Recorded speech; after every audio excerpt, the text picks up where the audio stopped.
Next stop, 120 miles south, is the extraordinary town of Polignano a Mare. This shining gem sits on limestone cliffs above glittering waters, and I'd say is one of the most famous spots on this coast.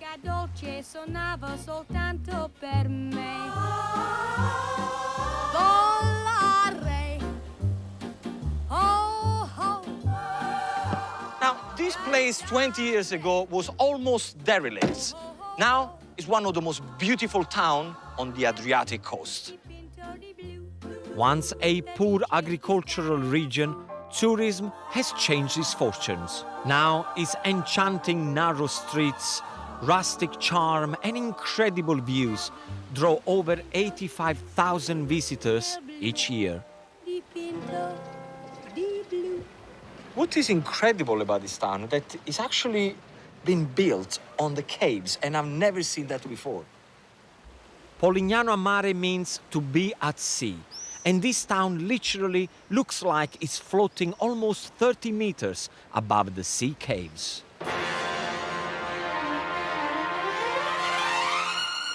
Ice cream time! Ciao bello, tutto a posto? Certo. Allora, ascolta, un bel gelato. Polignano's Gelateria regularly win the most prestigious ice cream competitions in Italy. Impossible to come around here and not having an ice cream. And my favorite flavor, nocciola, which is hazelnuts. I like stracciatella. And panna, which is whipped cream on top. Bello. Prego. Grazie, grazie.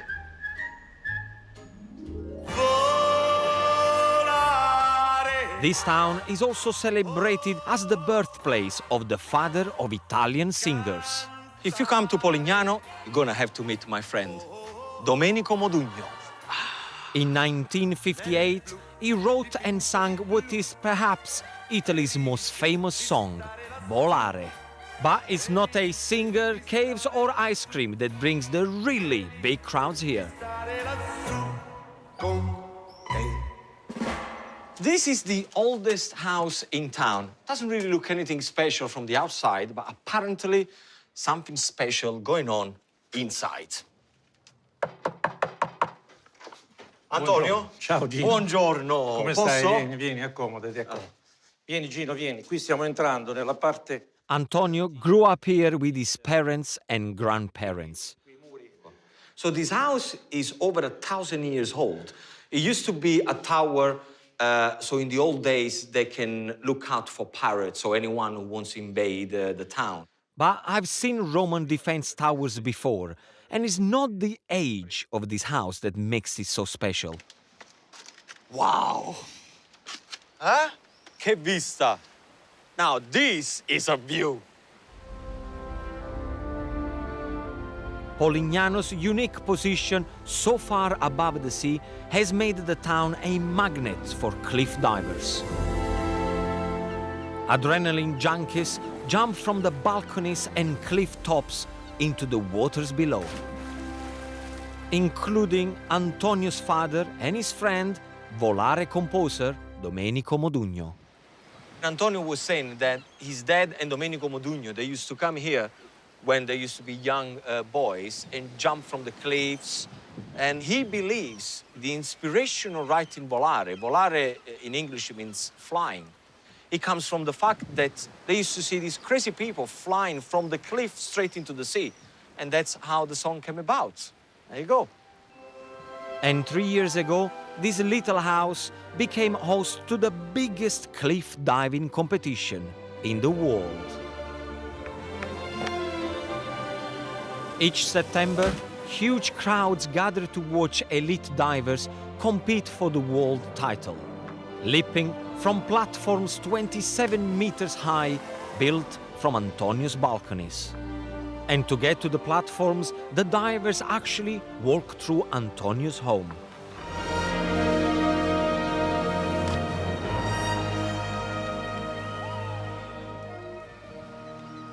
Where we are at the moment is about 15 meters of height, but this is the lowest part of the house because you then can go all the way to the top, which is over 25 meters, where these crazy guys, they jump in the sea for over 25 meters.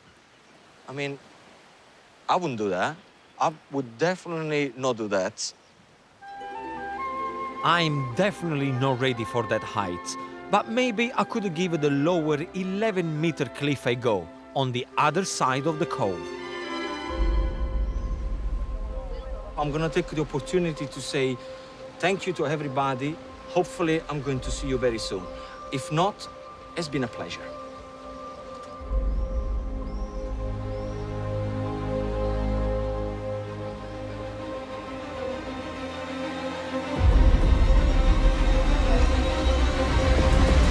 I don't want to do it.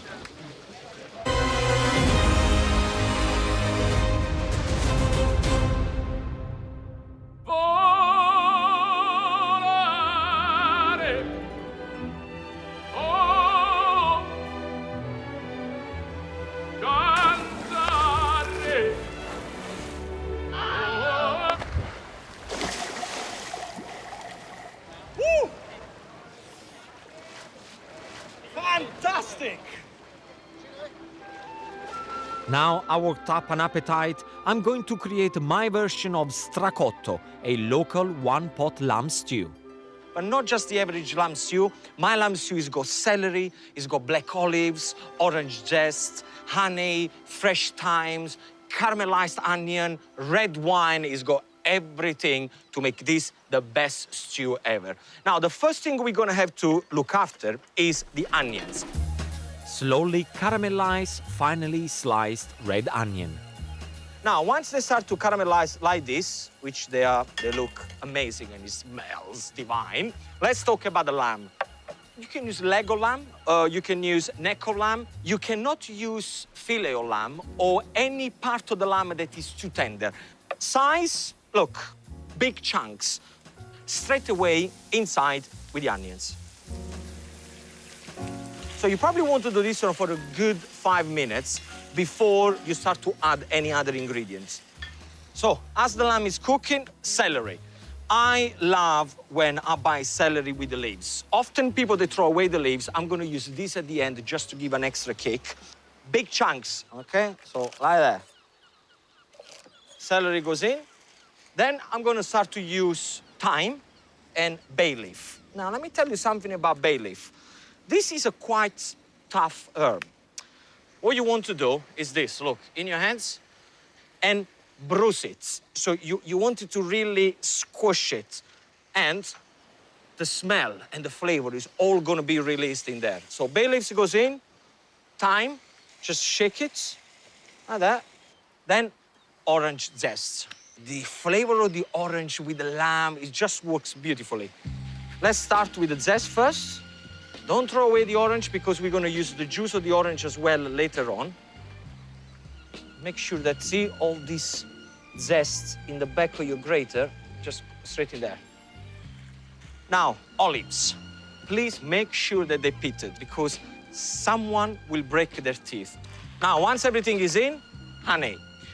Honey and lamb, you can never go wrong, trust me. Guys, I wish you could smell this. Okay, now it's time to add the one. The one that I've chose for this recipe is called Tormaresca. Now, this is a local wine from Puglia, from the region of Puglia. It's got a quite spicy flavor to it. Okay, there is a rule when you cook with wine or any other alcohol. Make sure that the first liquid that you add into your food is always the alcohol. Because as it goes in, okay, what you can see very clearly, it starts to bubble away, and it tells me that the alcohol is evaporating, but the flavor stays in the pots.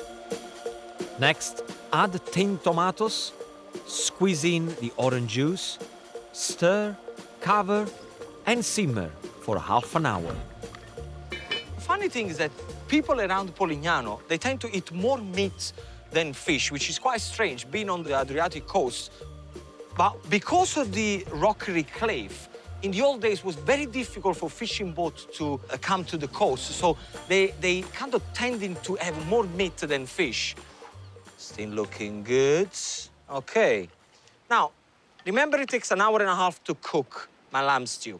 So we do the first half an hour without the potato, and now is the time to add in the potatoes. Make sure you use a waxy potato. I don't want a floury potato because a floury potato is gonna break into the stew. I want a potato that can take another hour of cooking. So straight in there. After another hour of bubbling away, it's time for my final ingredients. First, add peas. Frozen or fresh will work. Then, do you remember the leaves from the celery? Just roughly chop them, a good handful. And this is gonna give color and flavors. Stir all together. Another 15 minutes, the job is done. While the stew simmers, rub raw garlic on toasted bread to accompany. So, nice rustic plates. That's it.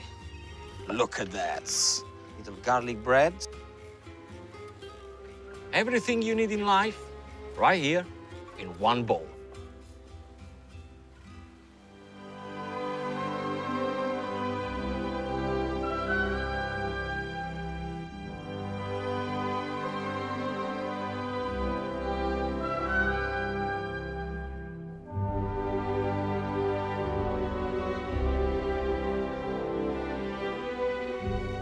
Wine has been produced on the slopes of Mount Conero since the 1500s.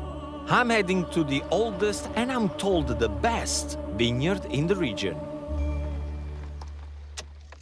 Buongiorno. Benvenuto. Marco runs the Moroder Winery, a family business that dates back 300 years. It's nestled in 120 acres of glorious countryside, just a stone's throw from the Adriatic Sea. How long have you been doing this, Rossocona? I'm the 8th generation doing this wine in this area. 8th generation. 8th generation. And what makes this wine so special? Because, you know, everywhere you go in Italy, everybody says, hey, we have the best wine, this is special, of this course. is this, this is that. So the first and main things is the position. That one is the Conero mountain. Okay. And immediately after this hill, there is a cliff. So we are now 300 meters above the sea level, at the same time, few meters from the sea. So in the wind, you get the saltiness of the sea coming saltiness, through. and also the soil is very clay and calcareous, so the best Okay. one for red grapes. So the only place on the coast where you find the red grapes. Clearly, we are at the beginning of the season. I mean, there is no full grapes on. I can see the little grapes They just coming born. through. At this Well, stage, do you know if you're gonna have a good harvest? Not yet. I mean, it's a very delicate moment, Yeah. but all the next 3 months are very important. Okay. What is the worst thing that can happen to a vineyard? Grandine. Grandiness or hailstones. That's the worst thing. Even in this moment, or even worse at the end, when the grapes When is... everything is ready. I don't think you're gonna get a hailstone now, is he? I don't want to say loud, but for the position, we were lucky so far. Once the grapes have been picked, crushed and fermented, the wine is aged. Now we go downstairs in the cellar. Down there? Yeah, down there. It's a bit dark. We let him out. Oh, wow. Built by Marco's ancestors, the cellars are as old as the vineyard itself. So this is where the wine matures and all the magic happens. That's correct. Here is where we age our Conero Reserva. See, that's interesting. The amount of water coming out of the rocks. Yeah, this cave was scratched 300 years ago inside the natural rock. So the temperature is 13 degrees summer and winter, and the humidity is very, very high. And I guess that is what makes this wine so special. Keep it the same temperature. Correct, and same temperature, high humidity for maintain the oak wet. In this way, the oxygen can't get inside.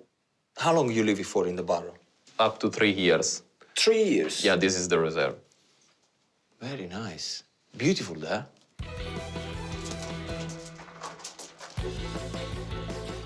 If I drink red wine, and by the way, I only like to drink red wine, for me it has to be full-bodied, it has to be strong. I want to taste the grapes. Is this the kind of wine I'm gonna taste? Definitely you can taste it. So starting from the color that you can see is quite dark, you can already understand is a Oh, yes. rich wine. The color. is the kind of color that I like blood. Bad. I know that I'm gonna get something strong. Salute. Alla nostra. Salute.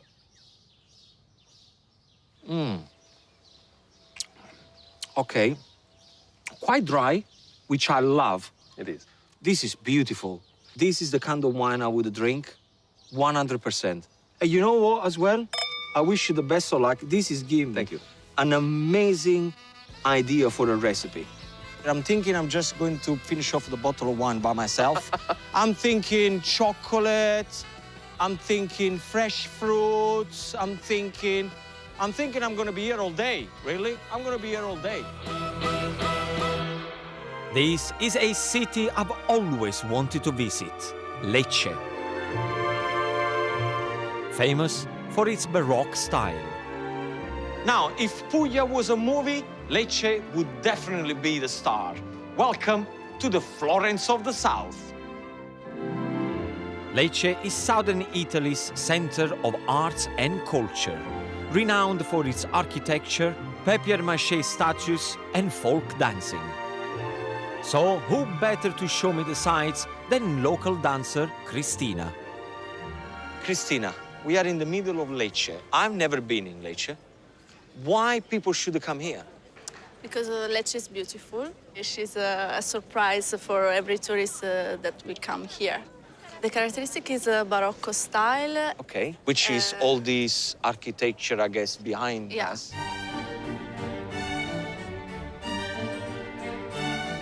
The Lecce Baroque style flourished in the 17th century. Skilled stonemasons used local limestone to create beautiful facades for churches, balconies, doors, and windows. What's the specialty of Lecce? So we have the coffee with almond milk and ice. Almond milk is a specialty of this area. Nice. Yeah. A third of Italy's almonds come from Salento. The hot summers and mild winters provide perfect growing conditions.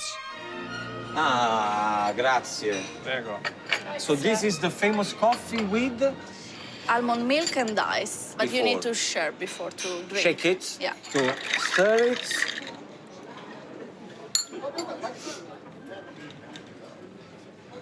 Smooth, not too strong, Sweet. sweet. I like it.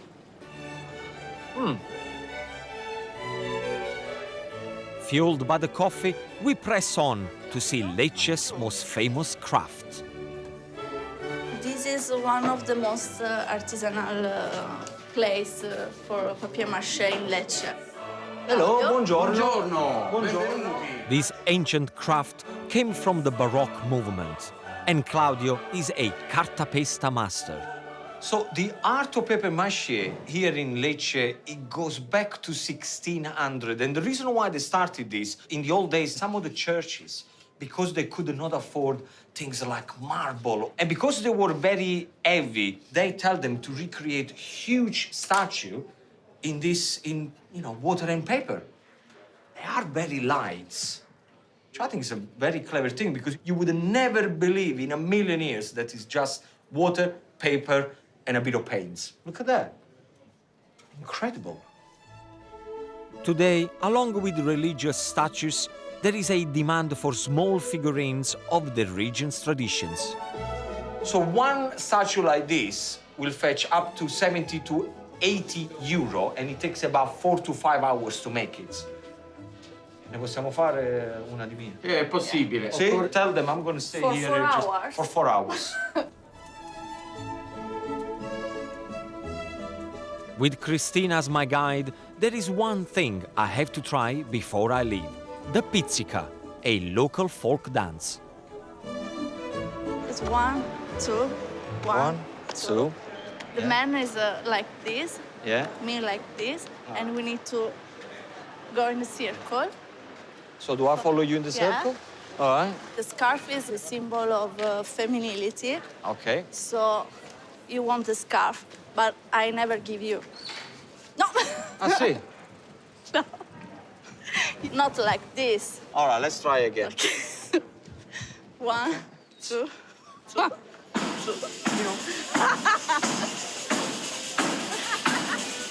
all right. So this is, you organize this. All right. So this is the most embarrassing thing ever. I have no idea what I'm doing. You can try today. Ah, I see.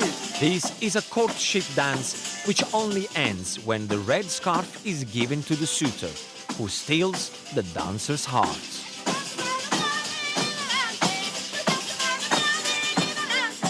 I think I'll leave it to the professionals. In the summer months, this centuries-old dance is still performed on the streets here.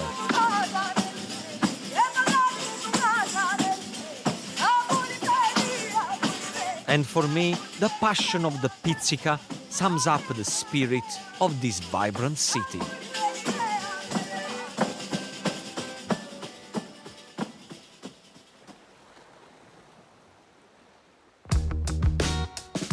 I want to cook up a dish that embodies the soul of the Salento region. And I'm going to do it the Italian way, outside on a grill with fresh local ingredients. I'm making a super healthy, super easy dish. Sticky marmalade barbecue chicken skewers with an incredible bean salad. So the first job we're gonna have to do is the marinade. Get yourself a little bowl here. I'm using orange marmalade. That is gonna give an amazing sticky and sweet flavor to my skewer. There I'm gonna put a little bit of chili powder, a little bit of extra virgin olive oil, and I'm gonna put a touch of white wine vinegar just to give a little bit of sharpness, okay? A bit of salt, and then just mix everything together. For the skewer, I've got chicken, peppers, red onion, and courgettes. Now let me show you how we put the skewers together. Cut the chicken into strips and roll it up.